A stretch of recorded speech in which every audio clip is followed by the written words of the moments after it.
Hi, my ninjas. How are you doing? It's a girl, Owamie, aka Miss Fearful, celebrating back for our entertainment. If it's the first time joining me, almost definitely welcome. Please do make sure that I subscribe and hit the bell. I absolutely love you. And do not forget to follow me on Instagram, TikTok, and Twitter. It's at boldly Owamie. Now, my ninjas. Cheer. I want us to talk about this video that I actually came across on TikTok. Okay, now I'm gonna describe this video because I'm gonna try find it and put it for you guys, but if I can't, then I'll be able to obviously explain it. Now, this is a group of women. This is a group of Nigerian women, like not just women, mamas. Okay, not just mamas, the older generation mamas. Okay, they literally look like they're in uniform. Like it's this yellow, beautiful clothing, by the way. I do gotta say. Learn how to cover your husband's shame. Even before the family, they can call a meeting. Can I talk to somebody? If you notice that your husband is not a man, you are married and you are married, or he has a lost bank card and you have stayed 5 years without a child, and they call you people meeting, and they will be saying, "You don't want to give my brother a child. You don't want to give my son a child." Don't wake up before the public and tell them that my husband cannot produce a child. No. Take the insult, eat the insult, swallow the insult, and go. Cover the shame.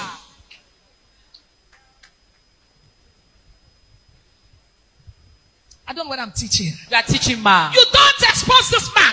When you tell people that your husband cannot perform in debate, is an insult. You have killed that man alive. Beautiful, beautiful clothing. Rubbish content though.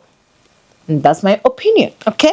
Now let's go ahead and talk about what was being said here. So it seems like it's a long video. I've not been able to get like the full entire video, but from what I got, these women are in this gathering that is in a church, and they are talking about marital issues. So you guys remember, most like women would go and have meetings where they're gonna advise each other when it comes to their marriages and everything.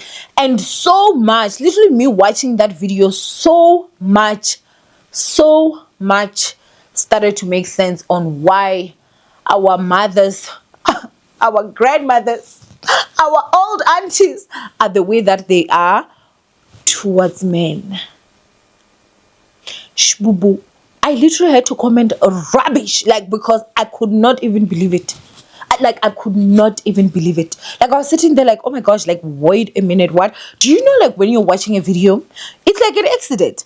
You don't want to look, but you can't stop. Like, I didn't want to listen to it, but I couldn't stop myself. And the more and more I listened to it, the more and more I was getting pissed. Like, I was getting pissed. I'm like, what? So this is where it literally got me. Basically, this woman is in church and she's telling other women to basically just look at men as their everything. The man has to be up there. You need to burn yourself. You need to be the candle that burns so that your man can get the warmth, so that your man can get the comfort, so that your man can see. You have to burn yourself, because guess what? You don't really matter, okay? That's the summary of what I basically got. And she was talking about how if let's say your husband, cannot have kids, and his family is sitting you down and they're basically saying, hey, we want a child, and you know that the issue is not with me, the issue is with him, you are supposed to take the blame. You are never supposed to say that, well, actually your son is the one that has got an issue. You should never say that. So if, let's say, you get married to this man and his machine doesn't go up, if you know what I mean, and you guys are not doing anything in the bedroom because his machine doesn't go up, and you are obviously not having a child, because how is it going to get in there if it doesn't go up? You are not allowed to say anything. Even if his family will be abusing you and shouting at you, she claims that you should kneel and pray for that man. And I was like, you can never be me. Ever. Let me tell you something, guys. Like, I often see people say, oh, olden marriages used to last, and nowadays women are this. Nowadays women are not this. Nowadays women know their worth. Nowadays, women have options in terms of, I am not some stay-at-home wife. Not that there's anything wrong with it. Uzozibona phambili, like, because I get, we know some of you guys, like, uzozibona, like, you, it may end well for you, it may not end well for you. For you, it definitely is a gamble, you know. But I'm talking about like women that are actually interested in making money for themselves and they're financially independent. You get the freedom of walking away whenever something does not serve you. So if, let's say for an example, I was someone that was not working and I was depending on my husband, even if he does certain stuff, I would be forced to stay, because where am I going to go and what am I going to eat? But if I have enough funds and means to can actually take myself out of that situation, then I will.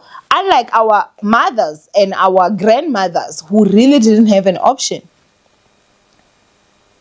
Because you've got 4 kids, you are not working, this man is the one that is bringing the bread. Where are you going with those kids? You know you're going to suffer. So you're no longer staying with your husband because of love, you're staying with him because you have to eat. You don't really care about him anymore, which is why they will even advise you, if a man comes home late, you shouldn't ask him where he's coming from. Well, you can ask him, I ask. That's it. Do you understand what I'm saying? Like, honestly, sitting there and just watching this whole thing, I was just like, my jaw kept on dropping. I thought, oh, okay, you know, we've reached. Yeah, it kept going because there were so many things. There was even a question that was asked, sorry, that what do you do if you find out that your husband is HIV positive and you have not given your husband a son, and you know he wants a son, then what do you do? Which clearly means that, okay, you know, I mean, unless if you it means you now will have to go on PrEP, right? Like, if you've got the knowledge with HIV, you have to get PrEP, take those pills. You have to take those pills for life, by the way, if you don't want to take the ARVs for life. All because he could not keep his dingling in his pants, and then you are supposed to give him the son, because you've not given him a son, you've given him daughters. And I'm like, people don't even understand that actually the gender is determined by the man, not even the woman. The sperm determines the gender, not the egg. But people don't get that. It'll be like, hey, as a woman, you've not given your husband a son. No, as a woman, my husband has not given me a son. That's why I'm giving him daughters, because he gave me daughters. Okay? But anyway, Asiko Lapo, like, for me, this whole thing, it just really made me understand why the old generation, like, praised men so much.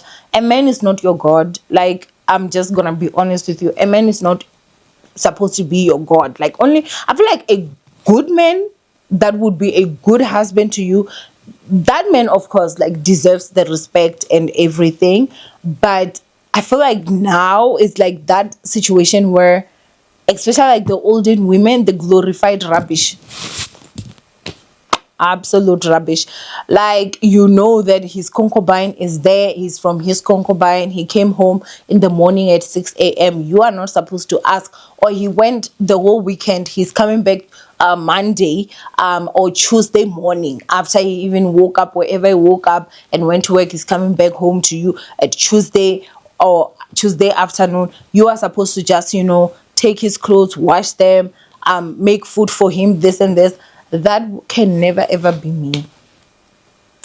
It's just a lot of stuff that were being said. There were just a lot. And let me tell you something, guys. Like, I know that I've been saying this in case you are just coming across me. Girl, never ever ever pray for a horrible husband, like a cheating man. Never ever put your knees on the floor to pray for a cheating man. Use that effort and time to open a business. I don't care if you will go and sell Zimbas by the side of the road. Do that. That's better than putting your knees down and wasting your time praying for a cheating man. There's such a thing called free will. No God again lap. It's free will. He wants to be a cheater, so he's going to cheat. God is not going to come and say, oh, let me bend his will for you. Why? Because he is an individual, he also has the right to have his own free will.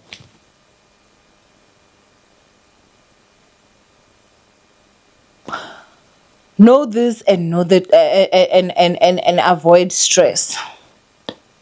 Know this and save your time.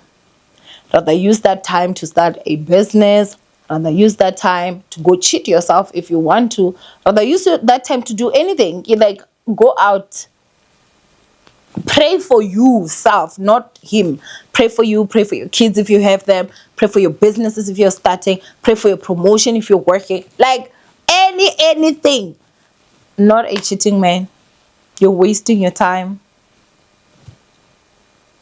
But anyway, go ahead and comment down below what you guys think of this whole situation. From Owamie Nature, I love you guys. Stay blessed. And yeah, I'll see you guys in my next upload. Bye, ninjas.